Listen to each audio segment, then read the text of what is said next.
महिलाओं के साथ मैं एक छोटी सी और बड़ी पर्सनल बात आपसे पूछ रही हूँ कि आजकल बहुत सारी लेडीज है जो बात करने में शर्माती हैं गोयल जी, क्योंकि ये टॉपिक ऐसे हैं कि लेडीज सोचती है कि नहीं, मैं मुझे बात नहीं करनी है। तो जब ऐसी महिलाएं आपके पास आती हैं तो मतलब कैसे आप उनको ट्रीट करते हैं, क्योंकि मैंने अक्सर देखा है कि महिलाएं ये सब बातें करने में बड़ा शर्माती हैं। मैं उनको सबको कहूंगा कि कंचन से ट्रेनिंग लो, हाँ। कैसे बात करनी है। ये देखो चपड़ चपड़ सारी बातें करती है, लेकिन आप भी सभी बहनों को मैं कहूंगा कभी मत शर्माओ। सबसे पहले तो अपने हस्बैंड को बताओ सारी बात। अगर आप अनमैरिड हो तो अपनी मम्मी को बताओ, सारी बात करो, या बड़ी बहन है उससे बात करो। बात करो, और बात करने के बाद जो मेरे पास जो आते हैं ना, आपने जो सवाल किया, मेरे पास जब आती हैं, या तो उनके साथ मदर होती है या उनके साथ कोई अपना हस्बैंड होते हैं, मतलब वो बात पहले तो उनको अंदर आके तो लगता है कौन होगा।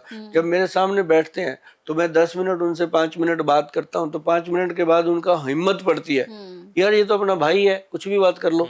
मतलब मैं उनको बीच बीच में कहता रहता हूँ, बोलो सिस्टर आपके मन में कोई बात है, घर से सोच के आए हो गोयल साहब को मिलूंगी मैं, ये बात करूंगी तो करना। वो ऐसे में करती है फटाफट।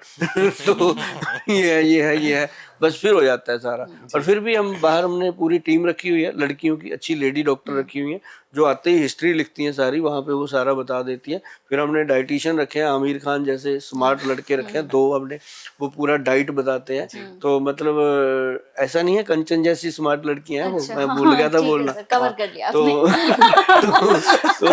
वो जो लोग आते हैं वो देख लेते हैं कि गोयल साहब मतलब टीम अच्छी रखते हैं। हाँ। तो क्योंकि टीम अगर हंसती रहेगी, हाँ। रोते हुए को तभी हंसा सकती है। हाँ। तो आमिर खुश है। तो इसलिए वो सारी टीम जो हमारी है ना जी, वो लोगों के पहले ही व्यूज ले लेती है। जब हमारे पास आते हैं तो हम उनको टकाटक जो सवाल पूछते रहते हैं वो बताते रहते हैं। उसके बाद हमारे साथ जो टीम डॉक्टरों की होती है, दवाई बनाते हैं, देते हैं। और भगवान का शुक्र है कि हमारे पास 70% रिपीट पेशेंट है जी। नहीं, ऐसा नहीं है कि एक बार दवाई लेगा दोबारा आएगा नहीं। 70% रिपीट पेशेंट है, और एक्स प्लस का भी 70 का 90% रिपीट पेशेंट है। तो मतलब कहने का कि जिस कंपनी के रिपीट पेशेंट होते हैं, बिल्कुल वो कंपनी ग्रो करने से उसको कोई नहीं रोक सकता। और बहुत जल्द अपनी कंपनी आपके लिए आईपीओ लेके आ रही है, आप चिंता मत करो। वाह, बहुत शानदार सर। एक आखिरी सवाल सर, आपके लिए पर्सनली अगर मैं एक सवाल करूं, एक्स प्लस गोल्ड डीएस, इसका क्या मतलब है? ये आपके लिए सिर्फ एक प्रोडक्ट है या ये एक मिशन है?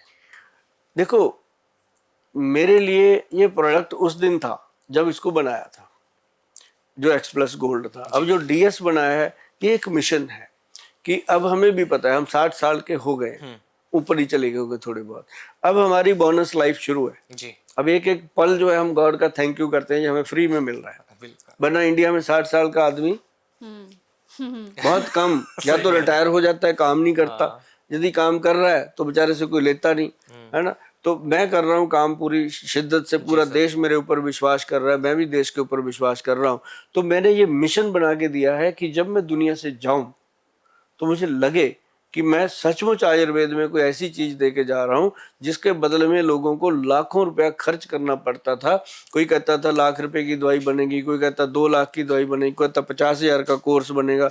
उनके लिए मैंने ये 4,000 की डब्बी में ऐसा कोर्स डाल दिया कि वो आदमी जब करता है इसको खाना शुरू, तो 10-15 दिन में वो कहता है अब जिंदगी को जी लेंगे यार, कोई टेंशन लेने की बात नहीं है। और ऐसा प्रोडक्ट बनना और ऐसा प्रोडक्ट देना, मैं तो कहता हूँ मेरे ऊपर कोई ना कोई गुरु की कृपा है। मैं पंजाब से आता हूँ, 10 गुरुओं को मानता हूँ, 9 देवियों को मानता हूँ, और मैं सभी भगवान शिव को भी मानता हूँ, कृष्ण जी को भी, मैं सबको मानता हूँ।